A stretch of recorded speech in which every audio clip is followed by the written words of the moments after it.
Ko'pgina geometrik masalalarni yechishda trigonometriya oson usulga o'xshaydi. Lekin biz siz bilan hozir ko'radigan masalalarni aslida trigonometrik usul bilan yechish mumkin bo'lsa ham, trigonometriyadan foydalanmasdan ham yechish mumkin.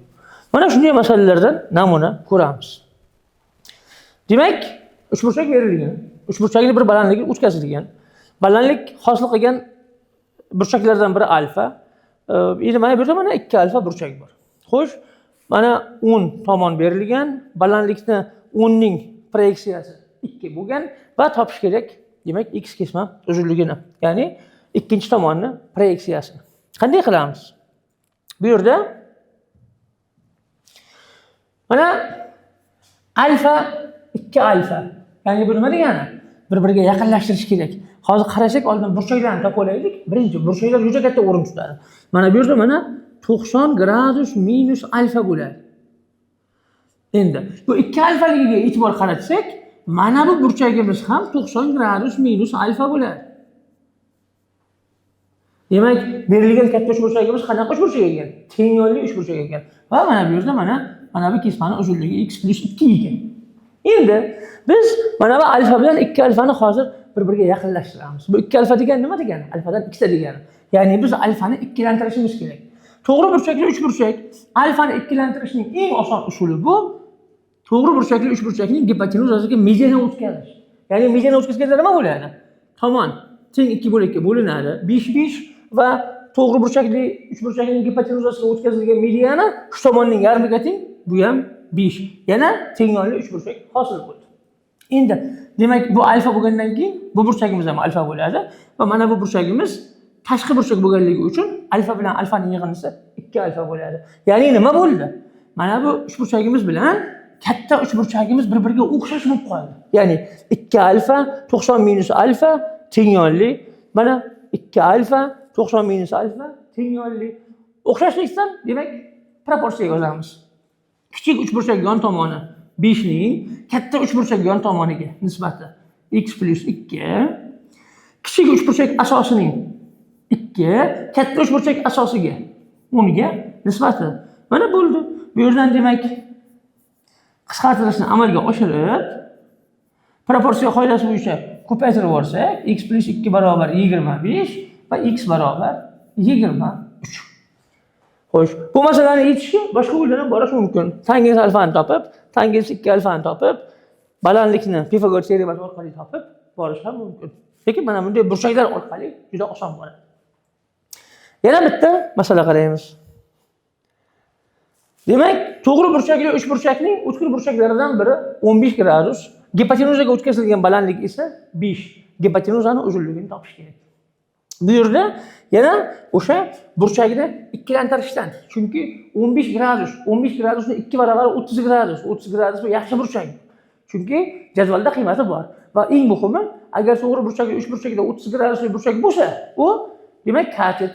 Katetning qarshisidagi burchak 30 gradus bo'lsa, gipotenuzani yarmi bo'ladi. Ana shuning uchun 15 gradusni 30 gradusga aylantiramiz. Buning uchun xo'sh, demak bu to'g'ri burchakli uchburchak, mana bu yerdagi burchak ham 15 gradus bo'ladi. Mana bu yerdagi burchagimiz 75 gradus bo'ladi. Biz mana bu 75 gradusdan 15 gradus olamiz. Ha? Mana bunday qilib, mana o'tkazdik 15 gradus. Demak nima bo'ldi bu yerda? Teng yo'lli uchburchak hosil bo'ldi. Teng yo'lli uchburchak, xo'sh, 15 gradus 15 gradus, demak tashqi burchak mana 30 gradus.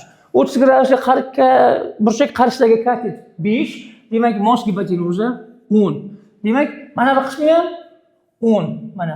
Ana endi qaraymiz, 30 gradus, 75 gradusdan 15 gradus olgan edik.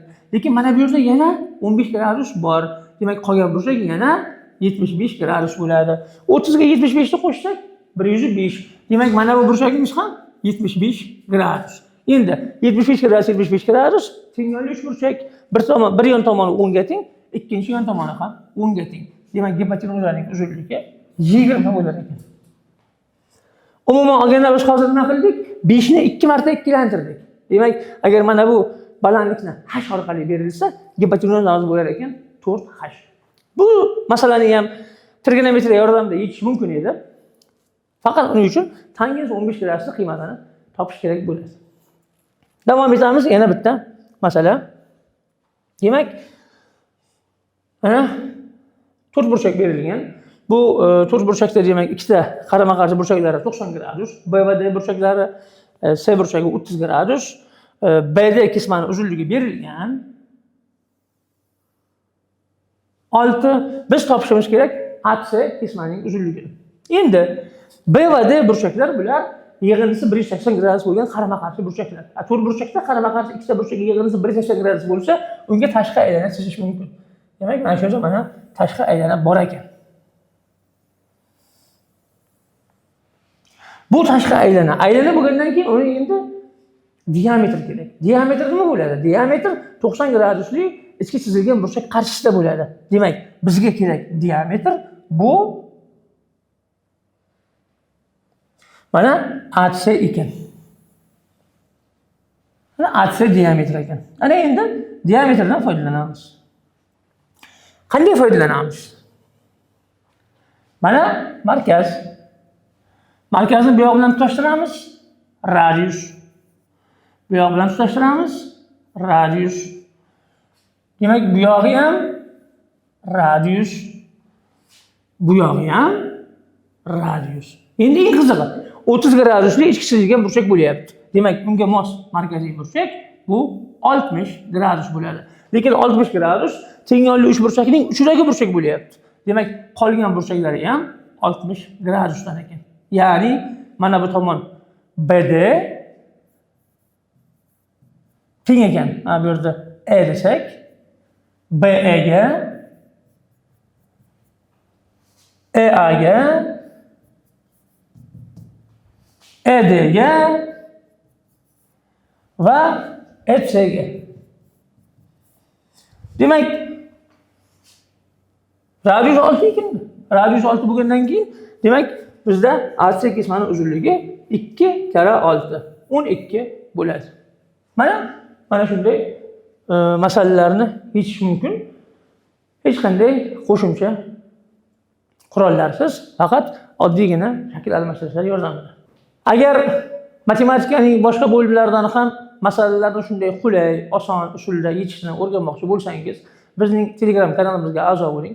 U yerda men shaxsan o'zim Abdullayev Qilichali bepul darslar tashkil qilganmiz. Unda siz har kuni yangi video darslar, yangi masalalar, ularning yechilish usullari va barcha bepul ma'lumotlardan xabardor bo'lasiz. Bu sizga attestatsiyada yuqori natija ko'rsatishingizga yordam beradi. Buning uchun esa quyida berilgan havola orqali Telegram kanalimizga o'ting.